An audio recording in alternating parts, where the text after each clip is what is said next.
Assalamualaikum warahmatullahi wabarakatuh. Selamat datang di channel Programmer Pesantren IT. Perkenalkan, nama saya Didi Setia Rahmat, santri dari Pesantren IT jurusan Programmer di bidang backend. Oke, pada kesempatan kali ini kita akan belajar tentang bahasa pemrograman PHP dasar. Nah, pada kesempatan kali ini kita akan belajar tentang bagaimana teori dasar dan cara menjalankan PHP. Pertama, kita bahas tentang pengertian dan fungsi PHP dalam pemrograman web. Jadi, PHP itu adalah bahasa pemrograman script server-side yang didesain untuk pengembangan web. Selain itu, PHP juga bisa digunakan sebagai bahasa pemrograman umum. Ini menurut Wikipedia. Jadi PHP itu dikembangkan pada tahun 1995 oleh Rasmus Lerdoux dan sekarang dikelola oleh The PHP Group. Situs resmi PHP beralamat di http www.php.net. Nah, kenapa disebut server side? Karena PHP berproses pada komputer server. Jadi hal ini berbeda dibandingkan dengan bahasa pemrograman client side seperti JavaScript yang diproses pada web browser atau klien. Jadi PHP itu berjalan di belakang sebagai di sisi server. Pada awalnya PHP merupakan singkatan dari personal homepage. Sesuai dengan namanya, yaitu PHP digunakan untuk membuat website pribadi. Namun dalam beberapa tahun perkembangannya, PHP menjelma menjadi bahasa pemrograman web yang powerful dan tidak hanya digunakan untuk membuat halaman web sederhana, tetapi juga website populer yang digunakan oleh jutaan orang seperti Wikipedia, WordPress, Joomla, dan lain-lain. Nah, saat ini PHP berubah singkatan. Singkatannya dari awalnya merupakan singkatan dari personal homepage, namun kali ini berubah menjadi sebuah kepanjangan rekursif, yaitu permainan kata di mana kepanjangannya terdiri dari singkatan itu sendiri, yaitu PHP Hypertext Preprocessor. Jadi PHP ini dapat digunakan dengan gratis atau free dan bersifat open source. PHP dirilis dalam lisensi PHP License, sedikit berbeda dengan lisensi General Public License yang biasa digunakan untuk proyek open source. Nah, kemudahan dan kepopuleran PHP ini sudah menjadi standar bagi programmer web di seluruh dunia. Menurut Wikipedia, pada Februari 2014, sekitar 82% dari web server di dunia menggunakan PHP. PHP juga menjadi dasar dari aplikasi CMS atau Content Management System, populer seperti Joomla, Drupal, dan WordPress. Nah, fungsi PHP. Kita beralih ke fungsi PHP. Jadi, fungsi PHP ini membuat website menjadi lebih dinamis. Untuk membuat halaman web, sebenarnya PHP bukanlah bahasa pemrograman yang wajib digunakan. Kita bisa saja membuat website hanya menggunakan HTML saja. Web yang dihasilkan dengan HTML atau ditambah CSS dikenal dengan website statis, di mana konten dan halaman web bersifat tetap. Namun, sebagai perbandingan, jika kita membuat website dinamis menggunakan PHP, kita bisa menyesuaikan tampilan konten tergantung situasi. Jadi, website dinamis ini juga bisa menyimpan data ke dalam database, membuat halaman yang berubah-ubah sesuai input dari user, memproses form, dan lain-lain. Untuk pembuatan web, biasanya kode PHP disisipkan ke dalam dokumen HTML atau dalam kata lain disebut scripting language atau bahasa pemrograman script. Sebagai contoh penggunaan PHP, misalkan kita ingin membuat list dari nomor 1 sampai dengan nomor 10. Jadi dengan menggunakan HTML murni kita bisa membuatnya secara manual. Namun itu akan membuat sintaksnya menjadi sangat banyak. Nah, dengan membuat PHP, kita bisa menggunakan yang namanya perulangan. Jadi, lebih singkat. Kemudian, bagaimana cara menjalankan PHP? Cara menjalankan PHP, kita harus tersedia yang namanya aplikasi web server. Aplikasi web server ini ada banyak, salah satunya yaitu SAM. Kemudian, kita harus menyediakan aplikasi PHP yang mana ini akan menjadi sebagai penerjemah di dalam web server. Kemudian kita juga membutuhkan aplikasi web browser. Teman-teman mungkin sudah menggunakan secara tidak sadar sudah menggunakan web browser. Web browser ini ada banyak seperti Google Chrome, Mozilla Firefox, dan lain-lain.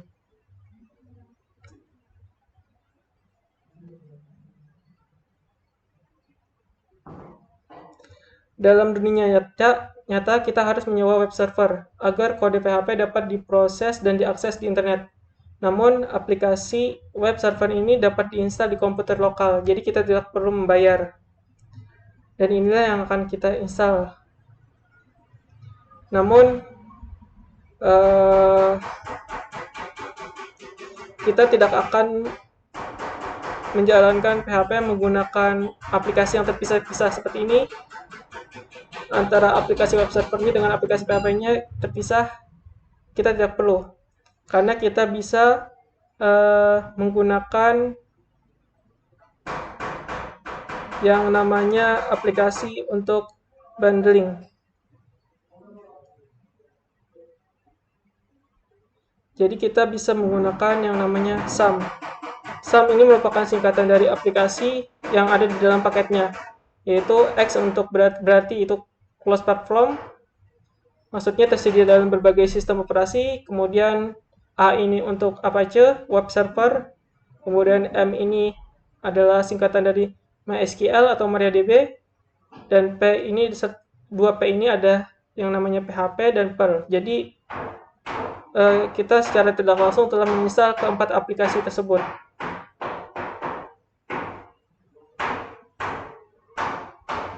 Namun untuk di PHP dasar ini kita tidak perlu menggunakan yang namanya aplikasi web server, aplikasi PHP, karena kita bisa menjalankan menguji kode dari PHP yang kita buat dengan menggunakan terminal. Jadi kita tidak perlu menginstal ini terlebih dahulu. Untuk saat ini kita lupakan untuk yang namanya SAM ataupun aplikasi web server ataupun aplikasi PHP. Oke, kita coba saja langsung kita buat kodenya. Pertama kita buat folder dulu agar lebih mudah.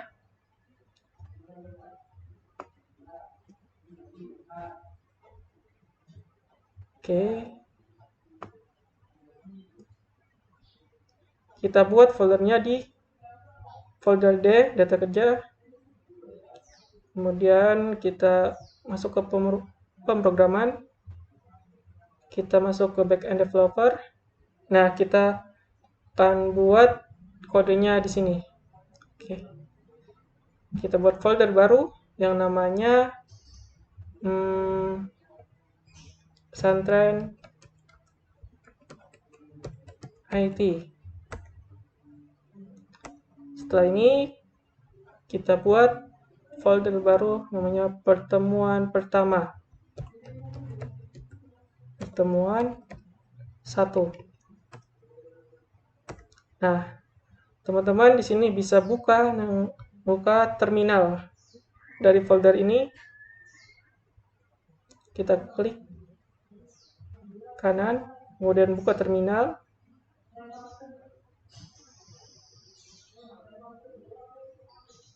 Oke, sudah terbuka. Nah, kita juga memerlukan yang namanya aplikasi text editor. Jadi aplikasi text editor ini berfungsi untuk menjadi tempat kode atau sintaks yang akan kita buat. Teman-teman bisa menggunakan yang namanya Visual Studio Code.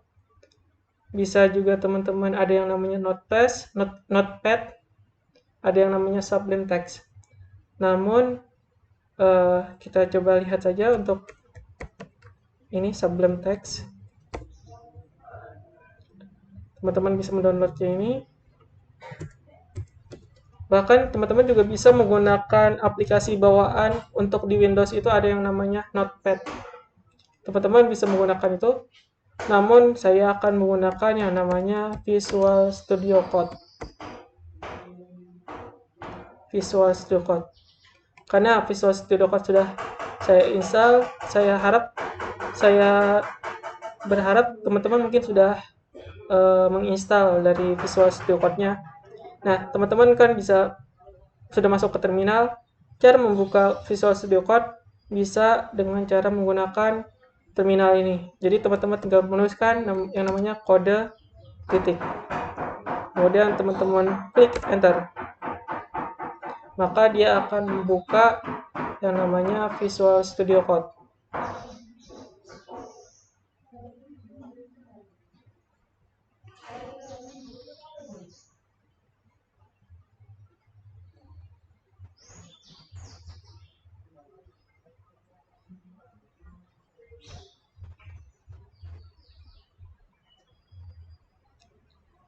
Teman-teman bisa pilih.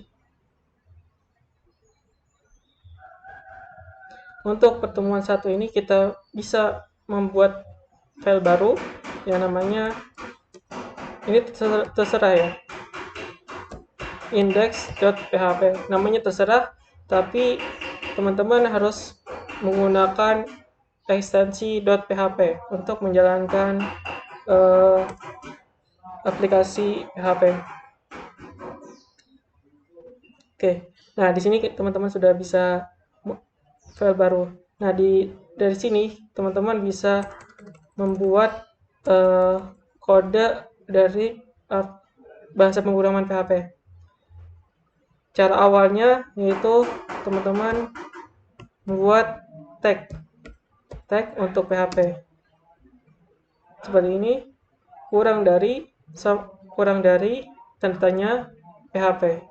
Ini tag pembuka. Jadi setiap ada kode di antara ini, kemudian ini tag pembuka, teman-teman juga kadang-kadang membutuhkan yang namanya tag penutup. Ini adalah tag penutup. Namun untuk tag penutup ini opsional. Jadi teman-teman bisa tidak menggunakan tag penutup ini kalau misalkan kode teman-teman itu tidak menyatu atau tidak satu dengan kode HTML, karena PHP itu merupakan bahasa scripting language. Kadang-kadang kita menyisipkan kode PHP ini ke dalam HTML. Nah, ini dibutuhkan. Jadi ketika teman-teman di sini menuliskan kode PHP-nya, maka ini menunjukkan bahwa ini batasan kode PHP teman-teman dengan membedakan kode PHP teman-teman dengan kode HTML gitu. Namun karena kita tidak menggunakan HTML, jadi kode tag penutup ini bisa tidak ditulis. Kemudian cara menampilkan kode PHP adalah bisa dengan menggunakan echo atau print, atau untuk debugging teman-teman bisa menggunakan var dam seperti ini. Untuk pertama kita akan menggunakan echo, belajar menggunakan echo. Kita akan menuliskan selamat datang di dunia programmer.